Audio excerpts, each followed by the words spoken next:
성령의 은혜가 오늘도 당신을 감싸길 축복합니다. 구독으로 함께 은혜를 나누고 좋아요로 감사의 마음을 전하세요. 댓글에 아멘을 남기시면 기도로 함께 하겠습니다. 하나님이 직접 가르쳐주신 주기도문 기도법.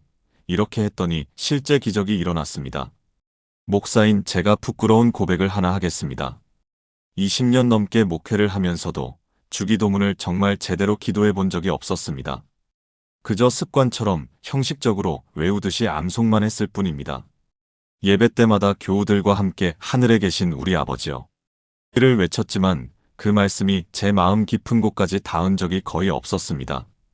그런 제가 3년 전 한 권의 낡은 신학 서적에서 주기도문의 비밀을 발견했습니다. 그것은 단순히 암송하는 기도가 아니라 하나님이 직접 가르쳐주신 기도의 설계도였던 것입니다. 그날부터 저는 주기도문을 완전히 다르게 기도하기 시작했습니다. 2주 후부터 놀라운 일들이 일어나기 시작했습니다. 10년 동안 해결되지 않던 교회 문제가 풀렸습니다. 5년간 기도했던 한 성도의 가정이 회복되었습니다. 제 자신의 영적 침체에서도 완전히 벗어났습니다. 그런데 더 놀라운 것은 이 방법을 성도들에게 나누었을 때였습니다. 부산에 사시는 이미선 권사님 68세는 20년 동안 만나지 못했던 자녀와 화해했습니다. 대전의 박정훈 집사님 55세는 3개월 만에 사업이 회복되기 시작했습니다. 서울 강남의 최영애 집사님 61세는 15년 된 우울증에서 벗어났습니다. 모두 똑같은 주기도문을 기도했는데 무엇이 달랐을까요? 바로 하나님이 직접 가르쳐주신 방법으로 기도했기 때문입니다. 오늘 여러분과 함께 그 놀라운 비밀을 나누고자 합니다. 주기도문의 7가지 단계를 하나씩 풀어가면서 여러분의 기도가 어떻게 능력 있는 기도로 바뀔 수 있는지 보여드리겠습니다. 이것은 단순한 이론이 아닙니다. 실제로 수많은 사람들의 삶에 기적을 일으킨 방법입니다. 지금부터 함께 시작해 보시겠습니까? 여러분은 기도를 시작할 때 하나님을 어떻게 부르십니까? 많은 분들이 하나님, 주님, 전능하신 하나님 같은 호칭을 사용하십니다. 그런데 예수님은 우리에게 아버지라고 부르라고 가르치셨습니다. 이것은 단순한 호칭이 아닙니다. 이것은 관계의 선언입니다. 하나님과 나 사이에 있는 모든 거리를 없애고 가장 친밀한 관계로 들어가는 것입니다. 그런데 많은 분들이 이 첫 마디를 그냥 지나칩니다. 빠르게 외우고 다음으로 넘어갑니다. 저도 그랬습니다. 하늘에 계신 우리 아버지여를 1초 만에 지나쳐버렸습니다. 그런데 하나님께서 제게 보여주신 것은 이 첫 마디에서 충분히 머물러야 한다는 것이었습니다. 마태복음 6장 9절에서 예수님은 이렇게 가르치셨습니다. 그러므로 너희는 이렇게 기도하라. 하늘에 계신 우리 아버지여 이름이 거룩히 여김을 받으시오며. 여기서 하늘에 계신이라는 표현은 하나님의 초월성을, 우리 아버지는 하나님의 내재성을 동시에 담고 있습니다. 하나님은 너무 높아서 우리가 감히 다가갈 수 없는 분이시지만 동시에 우리를 자녀로 삼으시고 아버지가 되어주신 분이십니다. 이 놀라운 진리를 깨달을 때 우리의 기도는 완전히 달라집니다. 그렇다면 어떻게 이 첫 마디를 기도해야 할까요? 먼저 하늘에 계신을 묵상하십시오. 하나님이 얼마나 크신 분인지, 얼마나 거룩하신 분인지, 온 우주를 창조하신 전능하신 분임을 생각하십시오. 그리고 그 위대하신 하나님 앞에 내가 한없이 작고 부족한 존재임을 인정하십시오. 그런 다음 우리 아버지여를 천천히 고백하십시오. 그 위대하신 하나님이 나를 자녀로 삼아주셨다는 사실을 마음 깊이 받아들이십시오. 더 이상 종이 아니라 아들과 딸입니다. 더 이상 먼 존재가 아니라 가장 가까운 아버지입니다. 인천에 사시는 김순자 권사님 72세의 이야기를 들려드리겠습니다. 김 권사님은 50년 넘게 교회를 다녔지만 하나님과의 관계가 늘 멀게만 느껴졌다고 합니다. 기도해도 하나님이 정말 들으시는지 확신이 없었고 성경을 읽어도 마음에 와닿지 않았습니다. 그분의 어린 시절은 매우 힘들었습니다. 아버지는 술을 드시면 폭력을 휘두르셨고 가족들은 늘 아버지를 두려워하며 살았습니다. 그래서 김 권사님은 평생 아버지라는 단어 자체에 상처가 있었습니다. 하나님을 아버지라고 부르는 것도 어색하고 불편했습니다. 그런데 2023년 봄, 저희 교회 새벽 기도회에서 이주기도문 기도법을 배우기 시작했습니다. 처음 일주일은 하늘에 계신 우리 아버지여만 반복해서 기도했습니다.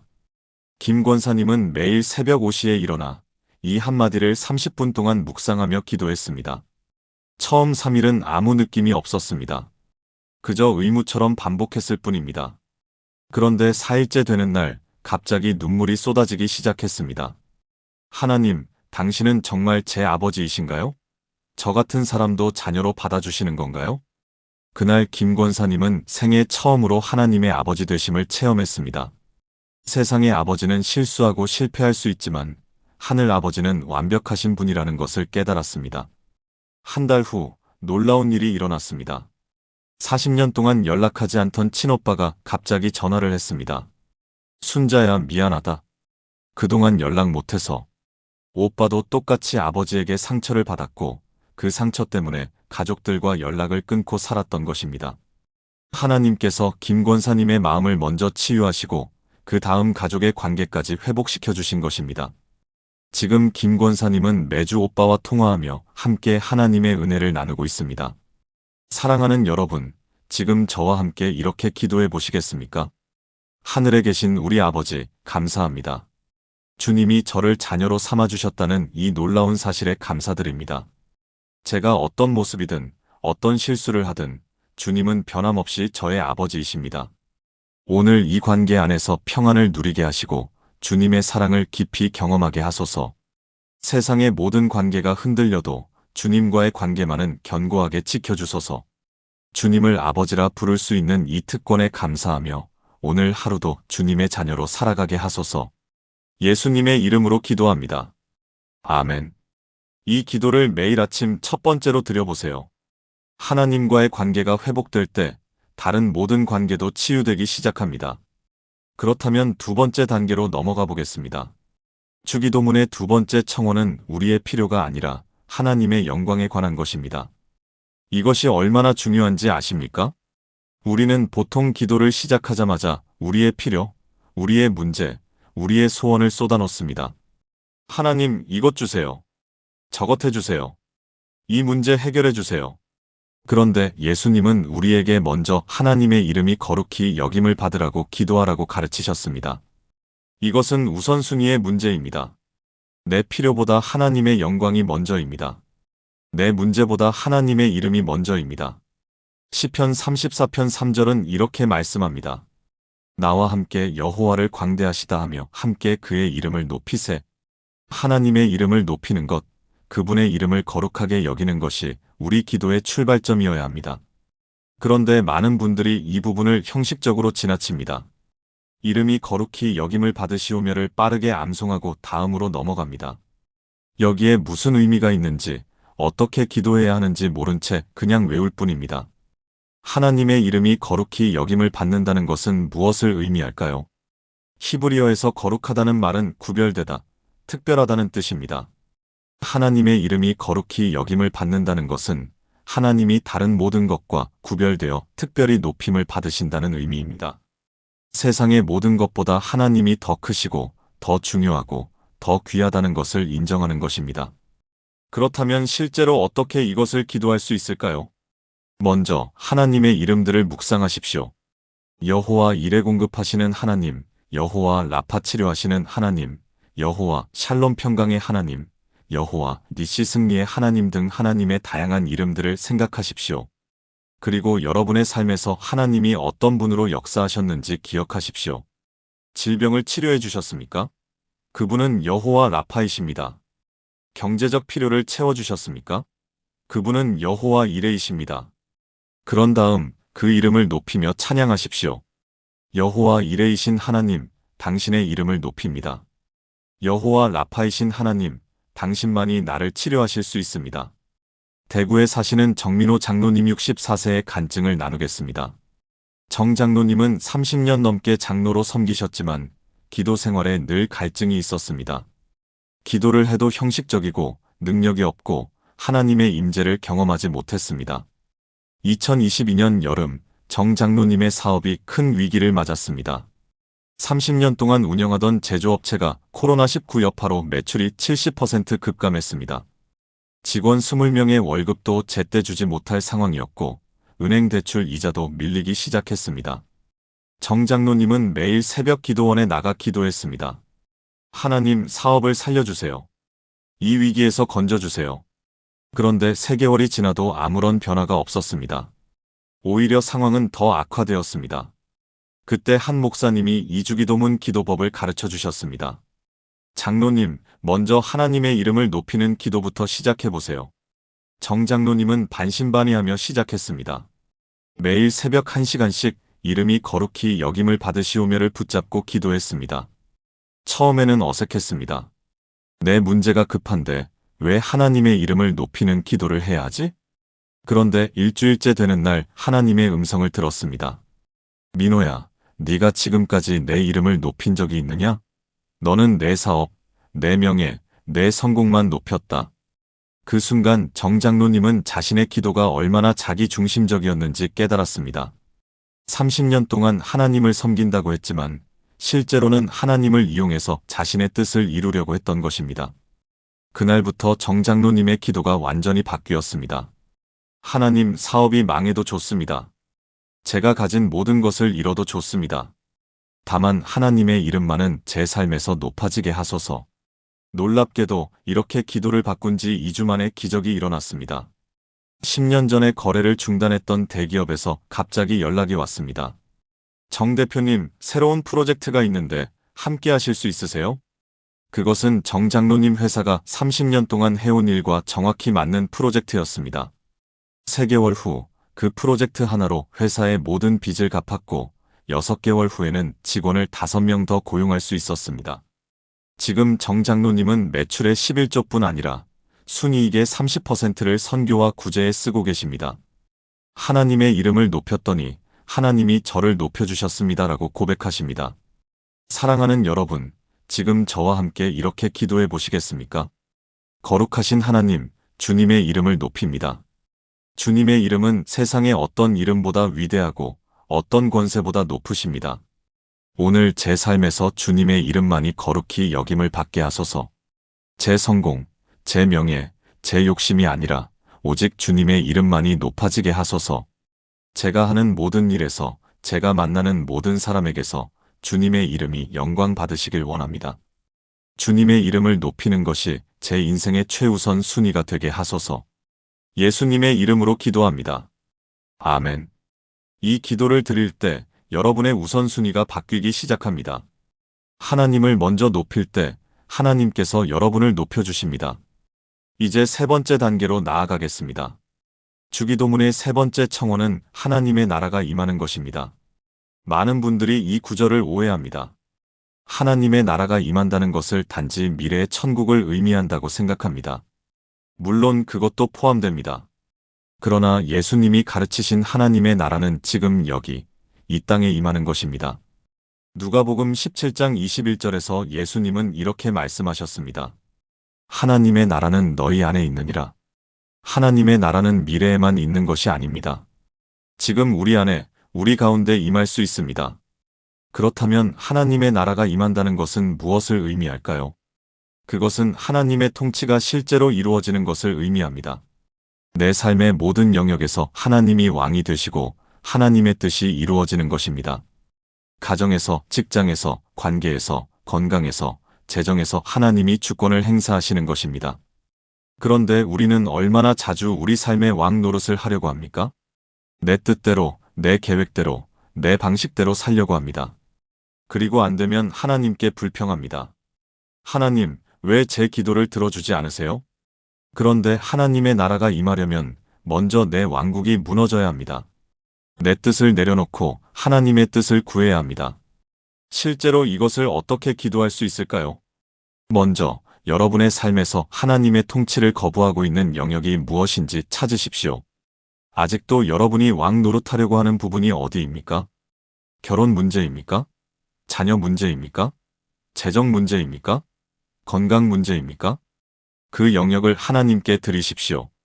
하나님, 이제 이 부분도 당신이 다스려 주세요. 나는 더 이상 내 방식대로 하지 않겠습니다. 그리고 구체적으로 하나님의 나라가 임하기를 구하십시오. 하나님, 제 가정에 당신의 나라가 임하게 하소서. 제 직장에 당신의 통치가 이루어지게 하소서. 서울 송파구에 사시는 박현주 집사님 58세의 이야기를 들려드리겠습니다. 박 집사님은 25년 동안 한중학교에서 교사로 일하셨습니다. 매우 성실하고 열정적인 분이셨지만 한 가지 큰 고민이 있었습니다. 아들 둘을 키우면서 큰아들은 순종적이고 착했지만 둘째 아들은 늘 문제였습니다. 중학교 때부터 학교를 빼먹고 친구들과 어울려 다니기 시작했습니다. 고등학교는 겨우 졸업했지만 대학 진학을 포기하고 아르바이트만 전전했습니다. 박 집사님은 10년 넘게 둘째 아들을 위해 기도했습니다. 하나님, 제발 우리 아들이 정신 차리게 해주세요. 좋은 직장에 취업하게 해주세요. 그런데 아무리 기도해도 상황은 나아지지 않았습니다. 오히려 28세가 된 아들은 집에서 나가 친구들과 자취를 시작했고 연락도 거의 하지 않았습니다. 박 집사님은 절망했습니다. 내가 뭘 잘못했을까? 왜 하나님은 내 기도를 들어주지 않으실까? 2023년 가을, 교회 수요 기도회에서 이주기도문 기도법을 배웠습니다. 특히 나라가 임하시오며 부분에서 큰 깨달음을 받았습니다. 목사님이 이렇게 설명했습니다. 우리는 하나님께 우리 계획을 승인해달라고 기도합니다. 그러나 진짜 기도는 하나님의 계획에 우리가 순종하는 것입니다. 그 말씀이 박 집사님의 마음을 찔렀습니다. 자신은 10년 동안 아들이 자기가 원하는 모습으로 변하기를 기도했지, 정작 하나님이 그 아들의 삶에 무슨 계획을 가지고 계신지는 한 번도 물어보지 않았던 것입니다. 그날부터 박 집사님의 기도가 바뀌었습니다. 하나님, 제 둘째 아들의 인생에 당신의 나라가 임하게 하소서. 제 계획이 아니라 당신의 계획이 이루어지게 하소서. 매일 새벽 이 기도를 3개월간 드렸습니다. 그리고 놀라운 일이 일어났습니다. 2024년 1월 연락이 끊겼던 둘째 아들이 갑자기 집에 찾아왔습니다. 엄마, 나 교회 다시 다니고 싶어요. 무슨 일이 있었는지 물었더니 아들은 이렇게 대답했습니다. 지난 3개월 동안 제 인생이 너무 허무하고 공허했어요. 돈을 벌어도 친구들과 놀아도 아무 의미가 없었어요. 그러다가 길거리에서 우연히 한 목사님을 만났는데 그분이 저한테 딱 필요한 말씀을 해주셨어요. 아들은 교회에 나가기 시작했고 3개월 후 청년부 리더가 되었습니다. 그리고 6개월 후 아들이 또 놀라운 말을 했습니다. 엄마, 저 선교사가 되고 싶어요. 박 집사님은 처음에는 깜짝 놀랐습니다. 선교사? 안정적인 직장도 아니고? 그러나 곧 깨달았습니다. 이것이 바로 하나님의 나라가 임하는 것이라는 것을, 자기 계획이 아니라 하나님의 계획이 이루어지는 것이라는 것을. 지금 그 아들은 선교 훈련을 받고 있고 2025년 하반기에 동남아시아로 떠날 예정입니다. 박 집사님은 이렇게 고백합니다. 제가 원했던 것은 좋은 직장에 다니는 아들이었습니다. 그러나 하나님이 원하신 것은 열방을 품는 선교사였습니다. 하나님의 나라가 제 가정에 임했습니다. 사랑하는 여러분, 지금 저와 함께 이렇게 기도해 보시겠습니까? 하늘 아버지, 주님의 나라가 제 삶에 임하게 하소서. 제가 왕 노릇하는 모든 영역에서 물러나고 주님만이 왕 되시게 하소서. 제 뜻이 아니라 주님의 뜻이, 제 계획이 아니라 주님의 계획이 이루어지게 하소서. 제 가정에, 제 직장에, 제 관계에, 제 건강에, 제 재정에 주님의 통치가 임하게 하소서. 주님의 나라가 오늘 이 땅에서, 지금 제 삶에서 실제로 이루어지기를 원합니다. 주님만이 제 인생의 왕이심을 고백합니다. 예수님의 이름으로 기도합니다. 아멘. 이 기도를 드릴 때 여러분의 삶에서 하나님의 주권이 회복됩니다. 내 왕국이 무너지고 하나님의 나라가 세워집니다. 이제 4번째로 나아가겠습니다. 주기도문의 4번째 청원은 앞의 나라가 임하시오며와 밀접하게 연결되어 있습니다. 하나님의 나라가 임한다는 것은 곧 하나님의 뜻이 이루어진다는 것을 의미합니다. 그런데 여기서 예수님이 강조하신 것은 하늘에서 이루어진 것 같이 땅에서도라는 부분입니다. 하늘에서는 하나님의 뜻이 완벽하게 이루어집니다. 천사들은 하나님의 명령에 즉시 순종합니다. 거기에는 반항도, 지연도, 불순종도 없습니다. 예수님은 우리에게 이 땅에서도 똑같이 하나님의 뜻이 이루어지기를 기도하라고 가르치셨습니다. 마태복음 6장 10절에서 예수님은 이렇게 말씀하셨습니다. 나라가 임하시오며 뜻이 하늘에서 이루어진 것 같이 땅에서도 이루어지이다. 여기서 땅은 단지 이 세상을 의미하는 것이 아닙니다.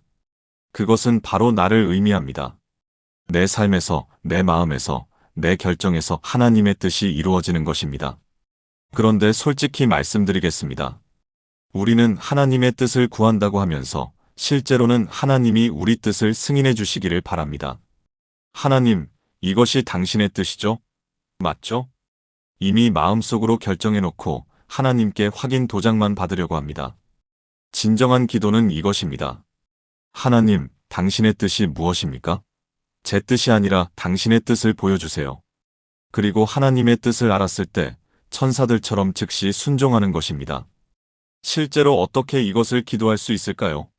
먼저 여러분이 결정해야 할 일이나 고민하는 문제를 하나님 앞에 가지고 나오십시오. 그리고 여러분의 뜻을 완전히 내려놓으십시오. 하나님, 제가 원하는 것은 이것입니다. 하지만 제 뜻이 아니라 당신의 뜻을 구합니다. 그런 다음 성경 말씀을 묵상하며 하나님의 뜻을 분별하십시오. 하나님의 뜻은 절대로 성경 말씀과 어긋나지 않습니다. 기도하며 평안을 구하십시오. 진정한 하나님의 뜻은 우리 마음에 평안을 줍니다. 부산 해운대구에 사시는 이정혜 권사님 66세의 간증을 나누겠습니다. 이 권사님은 평생 부산에서 살면서 작은 식당을 운영해 오셨습니다. 남편과 함께 30년 넘게 칼국수 집을 했고 두 딸을 대학까지 보냈습니다. 그런데 2022년 큰딸이 미국에서 좋은 직장을 얻었고 이민을 가게 되었습니다. 큰딸은 이 권사님 부부에게도 함께 미국으로 가자고 권했습니다. 엄마, 아빠, 이제 나이도 드셨는데 미국에 오셔서 편하게 사세요. 제가 모시겠습니다. 큰딸의 제안은 매우 좋았습니다. 경제적으로도 안정되고 손자들도 돌볼 수 있고 새로운 환경에서 여생을 보낼 수 있었습니다. 그런데 이 권사님의 마음은 복잡했습니다. 30년 넘게 섬긴 교회가 있었고 평생 살아온 터전이 있었고 둘째 딸도 한국에 있었습니다. 무엇보다 남편은 미국 가는 것을 별로 원하지 않았습니다. 이 권사님은 6개월 동안 이 문제로 고민하며 기도했습니다. 하나님, 어떻게 해야 할까요? 미국에 가는 것이 맞습니까? 그런데 기도하면 할수록 마음이 더 복잡해졌습니다. 어떤 날은 가야지라고 생각했다가 어떤 날은 남아야지라고 생각했습니다. 그러다가 2023년 봄 교회에서 주기도문 기도법을 배웠습니다. 특히 뜻이 하늘에서 이루어진 것 같이 땅에서도 이루어지이다 부분이 마음에 와닿았습니다. 목사님이 이렇게 가르쳤습니다. 하나님의 뜻을 구할 때 먼저 내 뜻을 완전히 내려놓아야 합니다. 내가 원하는 답이 아니라 하나님이 주시는 답을 구해야 합니다. 이 권사님은 그날부터 기도를 바꿨습니다. 하나님, 제 뜻이 아니라 당신의 뜻을 구합니다. 미국에 가는 것이 당신의 뜻이면 가겠고 한국에 남는 것이 당신의 뜻이면 남겠습니다. 매일 새벽 1시간씩 이 기도만 3주간 드렸습니다. 처음 2주는 여전히 혼란스러웠습니다. 그런데 3주째 되는 어느 새벽 하나님의 음성을 분명히 들었습니다. 정희야, 네가 있어야 할 곳은 여기다. 그 순간 마음에 완벽한 평안이 찾아왔습니다. 30년 동안 섬긴 이 교회, 이 지역, 이 사람들이 바로 하나님이 자신을 세우신 곳이라는 확신이 들었습니다. 이 권사님은 큰딸에게 전화했습니다. 미안하다. 엄마는 한국에 남기로 했어. 하나님이 여기에 남으라고 하셔. 큰딸은 처음에는 실망했지만 결국 이해했습니다. 알았어요, 엄마. 엄마의 결정을 존중할게요. 그런데 놀라운 일이 일어났습니다. 이 권사님이 한국에 남기로 결정한 지 1개월 후 둘째 딸에게 큰 시련이 왔습니다. 남편과 갑작스러운 갈등으로 별거를 하게 되었고 어린 두 손자를 혼자 키우게 되었습니다. 이 권사님은 매일 둘째 딸의 집에 가서 손자들을 돌보고 딸을 위로하고 함께 기도했습니다. 6개월 후 딸의 가정이 회복되었습니다. 둘째 딸은 이렇게 고백했습니다. 엄마가 옆에 계시지 않았으면 저는 절대 이겨내지 못했을 거예요. 하나님이 엄마를 한국에 남게 하신 게 바로 저를 위해서였네요. 이 권사님은 이렇게 말씀하십니다. 미국에 갔으면 큰딸은 편하게 해줄 수 있었을 겁니다. 하지만 둘째 딸은 무너졌을 겁니다. 하나님은 아셨습니다. 어디에 제가 있어야 하는지를. 사랑하는 여러분, 지금 저와 함께 이렇게 기도해 보시겠습니까? 전능하신 하나님, 주님의 뜻이 제 삶에서 이루어지기를 원합니다. 제 뜻을 내려놓고 주님의 뜻을 구합니다. 제가 원하는 답이 아니라 주님이 주시는 답을 받기 원합니다. 하늘에서 천사들이 주님께 순종하듯이 저도 이 땅에서 주님께 순종하기 원합니다. 주님의 뜻을 분별할 수 있는 지혜를 주시고 그 뜻에 즉시 순종할 수 있는 용기를 주소서. 제 계획이 무너져도 주님의 계획이 서는 것이 더 기쁩니다. 예수님의 이름으로 기도합니다. 아멘. 이 기도를 드릴 때 하나님의 뜻이 여러분의 삶에서 분명해집니다. 그리고 그 뜻에 순종할 때 놀라운 축복이 찾아옵니다. 이제 5번째로 나아가겠습니다. 주기도문의 5번째 청원부터는 우리의 필요에 관한 것들입니다. 먼저 하나님의 영광과 하나님의 나라와 하나님의 뜻을 구한 다음 이제 우리의 필요를 구하는 것입니다. 이것이 바로 마태복음 6장 33절의 원리입니다. 너희는 먼저 그의 나라와 그의 의를 구하라 그리하면 이 모든 것을 너희에게 더하시리라. 먼저 하나님을 구하면 하나님이 우리의 필요를 채워주십니다. 그런데 많은 사람들이 이 순서를 바꿉니다. 먼저 자기 필요를 구하고 나중에 하나님을 생각합니다. 예수님은 우리에게 오늘 우리에게 일용할 양식을 주시옵고라고 기도하라고 가르치셨습니다. 여기서 주목할 단어가 3가지 있습니다. 오늘 우리에게 일용할. 마태복음 6장 11절은 이렇게 기록되어 있습니다. 오늘 우리에게 일용할 양식을 주시옵고. 먼저 오늘이라는 단어입니다. 내일을 위해서도 다음 주를 위해서도 내년을 위해서도 아닙니다. 오늘 필요한 것을 구하라는 것입니다. 이것은 하루하루 하나님을 의지하며 살라는 의미입니다. 2번째, 우리에게라는 단어입니다. 나에게가 아니라 우리에게입니다. 이것은 공동체를 생각하라는 의미입니다. 나만이 아니라 우리 모두의 필요를 함께 구하는 것입니다. 3번째, 일용할이라는 단어입니다. 사치나 과잉이 아니라 오늘 하루 살아가는데 필요한 것을 구하는 것입니다. 그런데 우리는 어떻게 기도합니까? 하나님, 이것도 주시고 저것도 주시고 더 많이 주세요. 예수님이 가르치신 것은 충분함을 구하는 기도입니다. 과잉이 아니라 필요를 채우는 기도입니다. 그렇다면 실제로 어떻게 이것을 기도할 수 있을까요? 먼저 오늘 하루 여러분에게 정말 필요한 것이 무엇인지 생각하십시오. 음식입니까? 건강입니까? 일할 수 있는 힘입니까? 그것을 구체적으로 하나님께 구하십시오. 그리고 하나님이 오늘도 공급해 주실 것을 믿으십시오. 내일 걱정하지 말고 오늘에 집중하십시오. 광주에 사시는 김철수 집사님 59세의 이야기를 들려드리겠습니다. 김 집사님은 20년 넘게 작은 인쇄소를 운영해 오셨습니다. 가족 4명이 먹고 사는 데는 문제가 없었지만 여유는 없었습니다. 큰아들이 대학에 들어가고 작은아들도 고등학교에 다니면서 경제적 부담이 커졌습니다. 2021년 코로나19로 인쇄업계가 큰 타격을 받았습니다. 재택근무가 늘어나면서 인쇄물 수요가 70% 급감했고 김 집사님의 인쇄소도 매출이 반토막이 났습니다. 직원 3명의 월급을 주고 나면 집사님 가족이 쓸 돈이 거의 남지 않았습니다. 은행 대출 이자도 밀리기 시작했고 아들들 학비를 내는 것도 힘들어졌습니다. 김 집사님은 매일 밤 잠을 이루지 못했습니다. 내일은 어떻게 되지? 다음 달 학비는 어떻게 마련하지? 불안과 걱정이 김 집사님을 짓눌렀습니다. 아내와도 자주 다투게 되었고 아들들에게도 짜증을 냈습니다. 그때 한 목사님이 주기도문 기도법을 가르쳐 주셨습니다. 특히 오늘 우리에게 일용할 양식을 주시옵고 부분이 마음에 와닿았습니다. 목사님이 이렇게 설명했습니다. 내일을 걱정하지 마십시오. 오늘만 의지하십시오. 하나님은 오늘도, 내일도, 모레도 우리에게 필요한 것을 공급하실 것입니다. 김 집사님은 그날부터 기도를 바꿨습니다. 매일 새벽, 오늘 우리에게 일용할 양식을 주시옵고만 반복해서 기도했습니다. 하나님, 오늘 하루만 보게 하소서.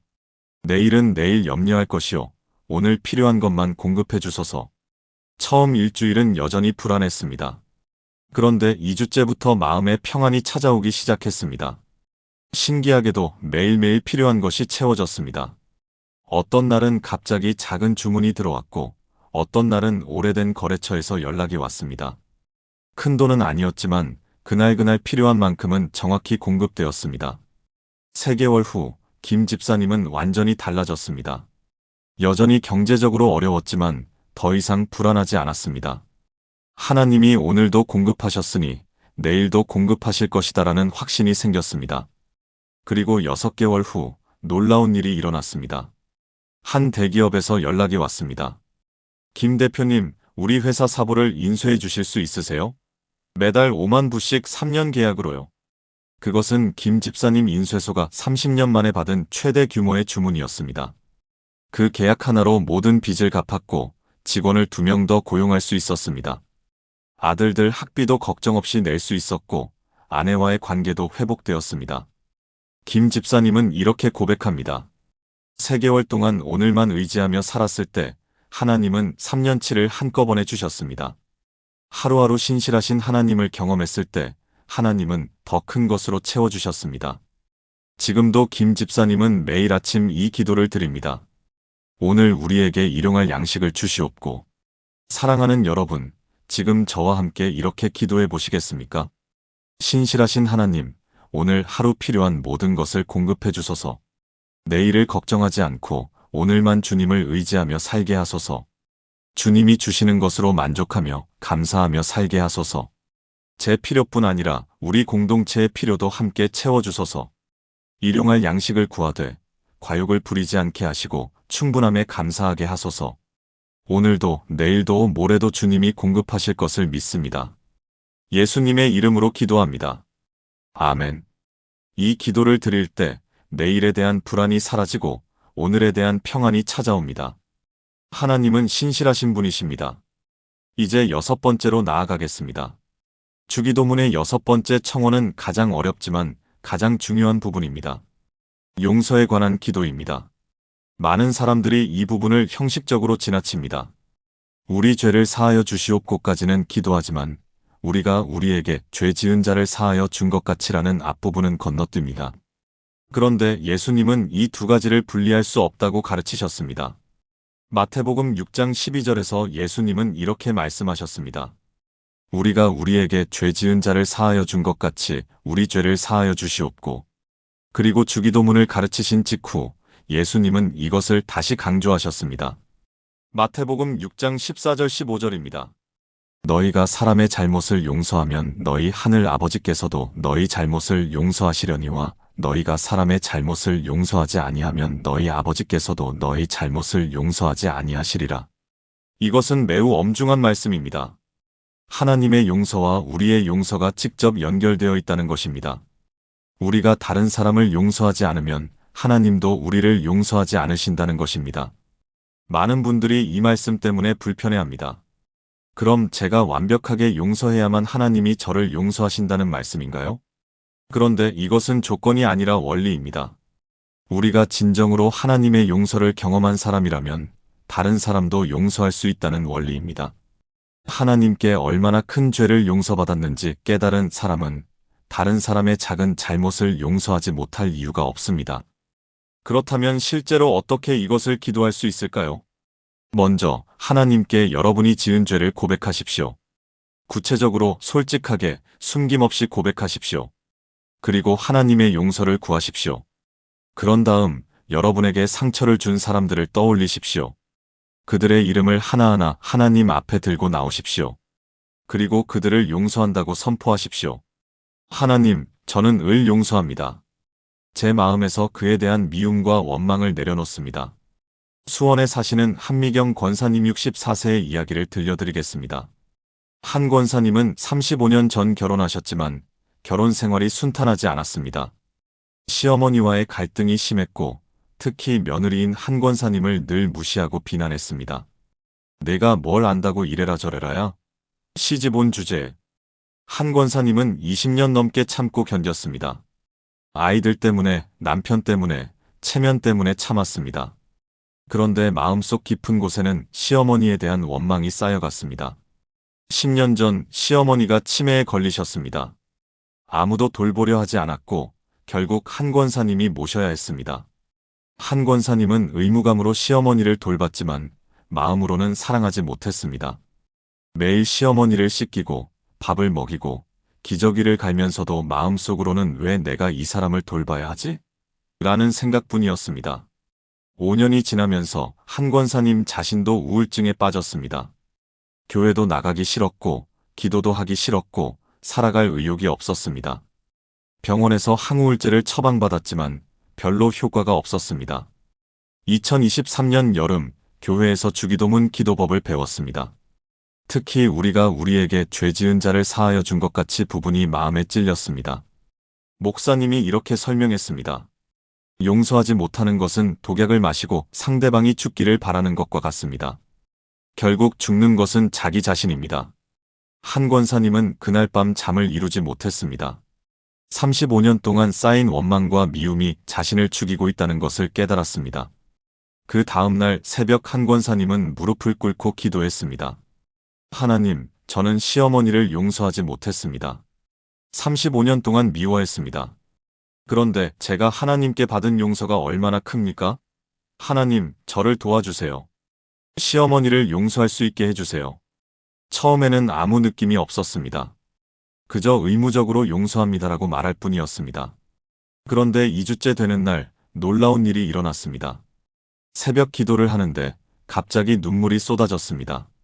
그리고 시어머니의 인생이 보이기 시작했습니다.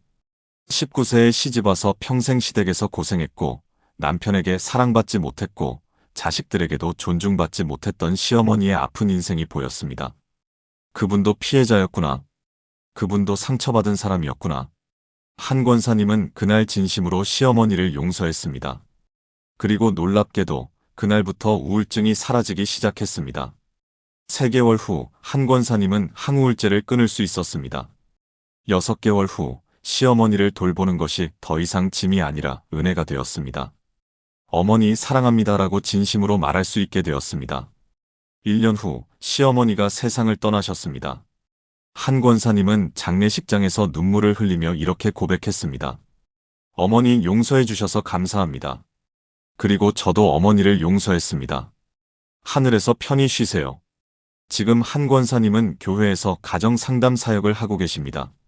시댁과의 갈등으로 고통받는 많은 며느리들에게 용서의 능력을 나누고 있습니다. 용서는 상대방을 위한 것이 아니라 나를 위한 것입니다. 용서할 때 자유가 옵니다. 사랑하는 여러분, 지금 저와 함께 이렇게 기도해 보시겠습니까? 긍휼이 풍성하신 하나님, 먼저 제 죄를 용서해 주소서. 제가 알게 모르게 지은 모든 죄, 말로 행동으로 생각으로 지은 모든 죄를 용서해 주소서. 그리고 하나님, 저도 저에게 상처를 준 사람들을 용서합니다. 그들의 이름을 하나하나 주님 앞에 들고 나오며 저는 그들을 용서한다고 선포합니다. 제 마음에서 미움과 원망과 분노를 제거해 주시고 그 자리에 주님의 사랑과 평안을 채워주소서. 용서하지 못해서 제 자신을 죽이는 일이 없게 하시고 용서함으로 자유케 하소서. 하나님께 큰 용서를 받은 저이기에 다른 사람의 작은 잘못도 용서할 수 있습니다. 예수님의 이름으로 기도합니다. 아멘. 이 기도를 드릴 때 여러분의 마음에서 무거운 짐이 내려갑니다. 용서는 상대방을 자유케 하는 것이 아니라 나를 자유케 하는 것입니다. 이제 마지막 7번째로 나아가겠습니다. 주기도문의 마지막 청원은 하나님의 보호를 구하는 기도입니다. 시험에 들게 하지 마시옵고라는 말씀이 무슨 뜻일까요? 하나님이 우리를 시험에 들게 하신다는 말입니까? 아닙니다. 야고보서 1장 13절은 분명히 말씀합니다. 사람이 시험을 받을 때에 내가 하나님께 시험을 받는다 하지 말지니 하나님은 악에게 시험을 받지도 아니하시고 친히 아무도 시험하지 아니하시느니라. 하나님은 우리를 시험하지 않으십니다. 그렇다면 이 기도는 무엇을 의미할까요? 마태복음 6장 13절의 원문을 보면 시험에 들게 하지 마시옵고는 시험의 자리로 우리를 이끌지 마시고라는 의미입니다. 즉, 우리가 시험받을 만한 상황에 처하지 않도록 지켜달라는 기도입니다. 그리고 다만 악에서 구하시옵소서는 이미 시험이 왔을 때 우리를 건져달라는 기도입니다.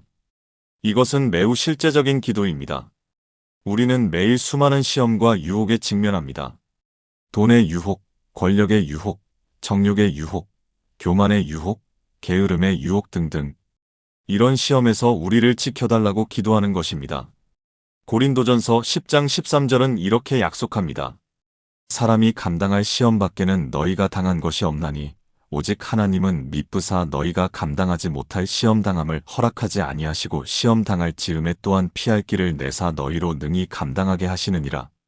하나님은 우리가 감당할 수 없는 시험은 허락하지 않으십니다. 그리고 시험이 올 때마다 피할 길을 예비하십니다.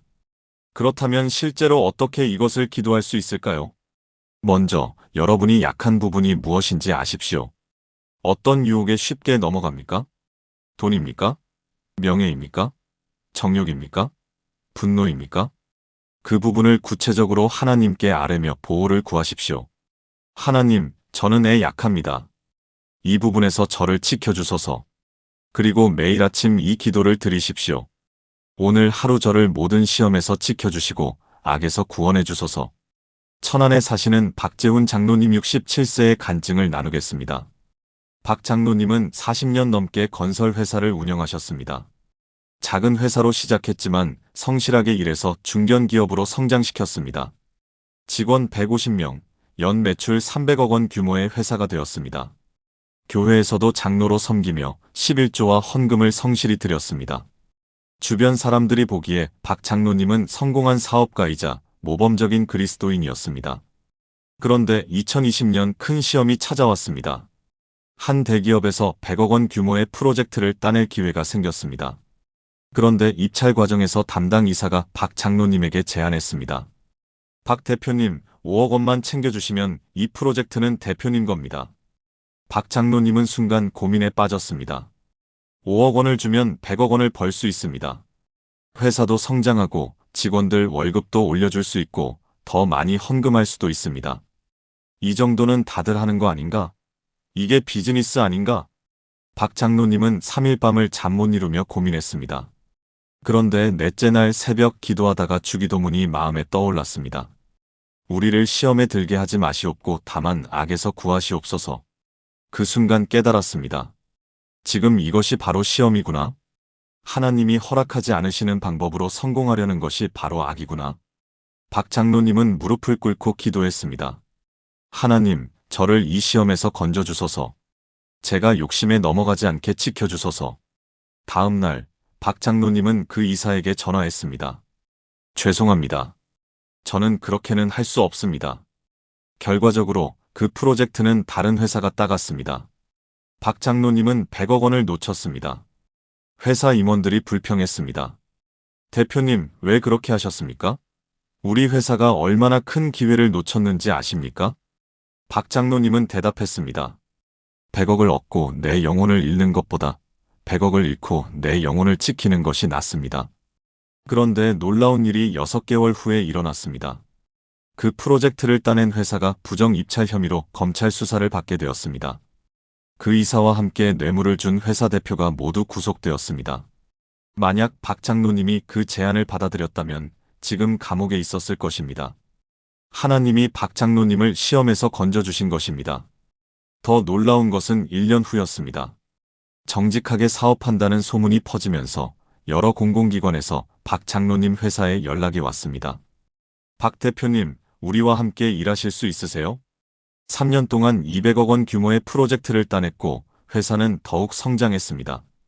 직원도 200명으로 늘었고 매출도 2배가 되었습니다.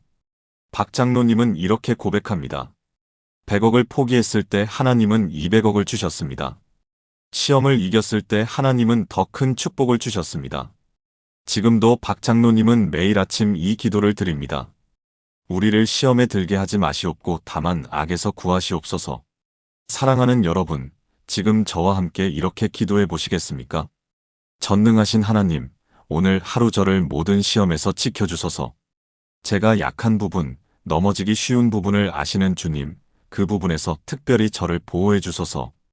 돈의 유혹에서, 명예의 유혹에서, 정욕의 유혹에서, 교만의 유혹에서 저를 건져주소서. 시험이 올 때마다 피할 길을 보여주시고 악에서 구원해 주소서.